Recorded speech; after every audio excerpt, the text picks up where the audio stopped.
Hello, Vladimir Mayer here again, and it's time to prune the grapes. Or, to put it another way, is it time to prune the grapes?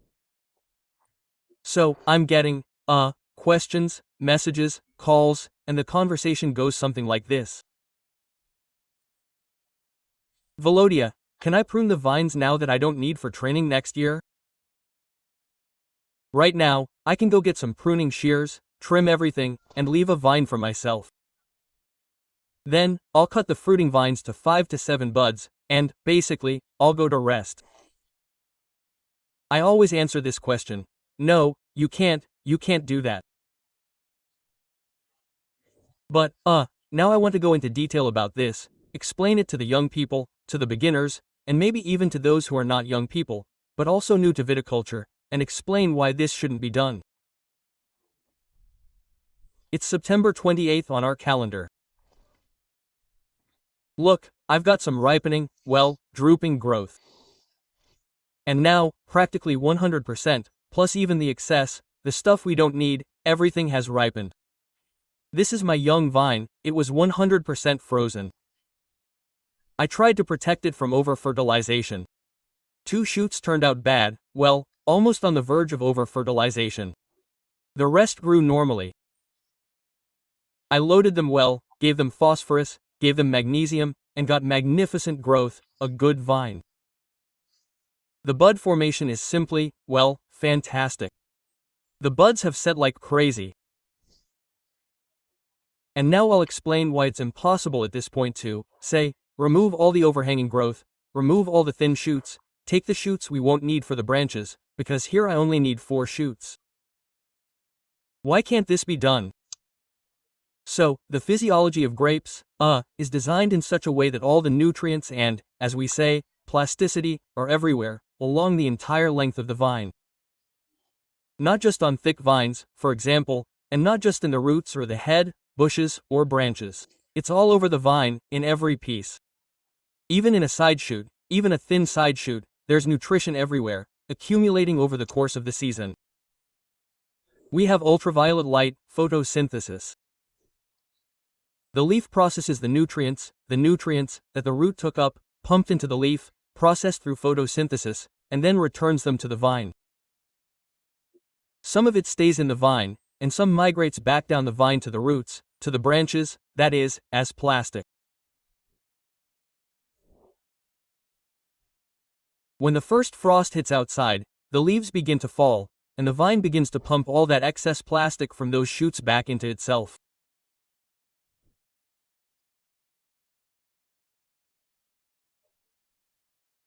Maybe I'm using the wrong agricultural terminology, but the gist is that nutrients drain into our slightly thicker vines, then into the branches and down to the roots.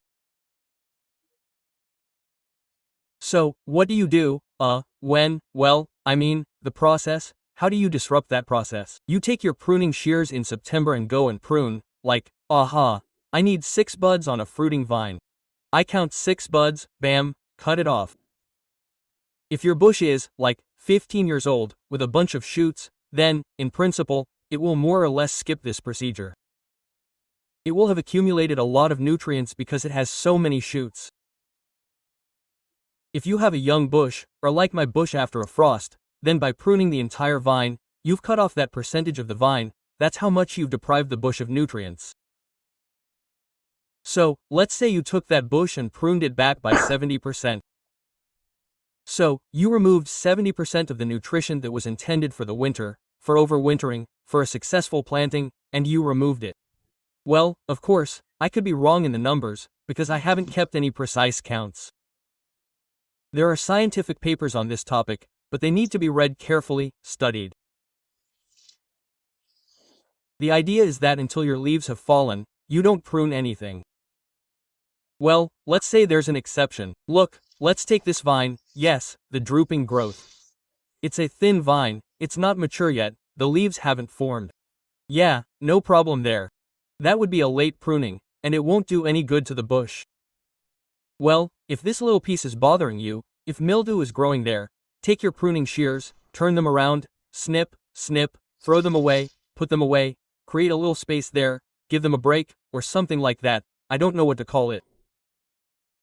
But I don't do that and I don't recommend it.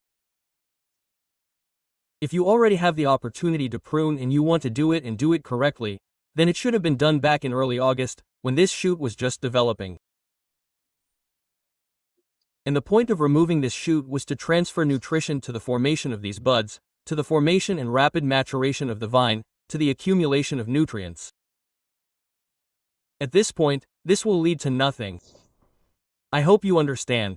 If anyone didn't understand something, leave a comment. Volodya, I didn't understand, and specifically, what you didn't understand, I will try to answer all your questions. So, one more question. Volodya, as soon as I get a leaf, I immediately grab the pruning shears and go trim it. I stop, I say, let's go back to the beginning. Here's our beginning. Are you going to cover the bushes for the winter? I say. No, I won't, guys. If the bushes aren't covered for the winter, then they don't get pruned. Only the unripe green part, which will turn black, gets pruned. Broken bits of vine are trimmed off and no more trimming is done. Why? It's all because, roughly speaking, the vines lost their elasticity after the first frost.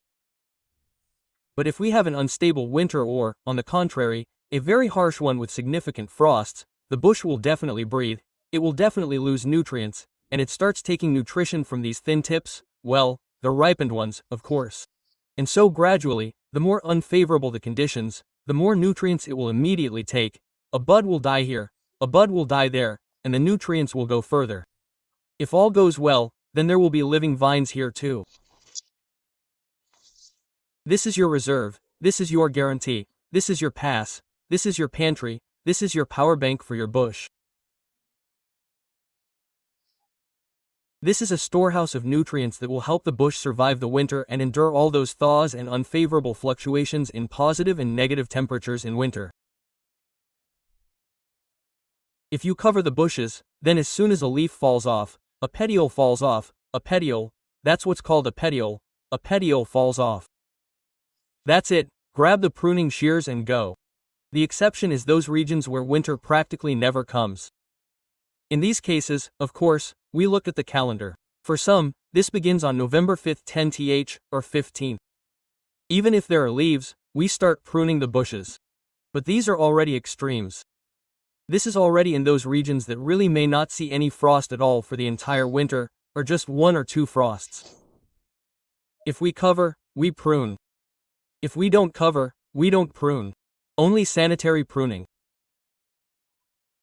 I hope that I've already laid out everything that could be said about pruning. And for those who want to learn how to prune, or at least understand, well, I don't know, the slightest idea of how to prune, I'll give you a link to a video, which has already garnered an incredible number of views, millions and millions of views. It's my video. Watch it. If after this you still don't understand how to prune bushes, write to me, I'll tell you, show you, I'll give you a link to the video.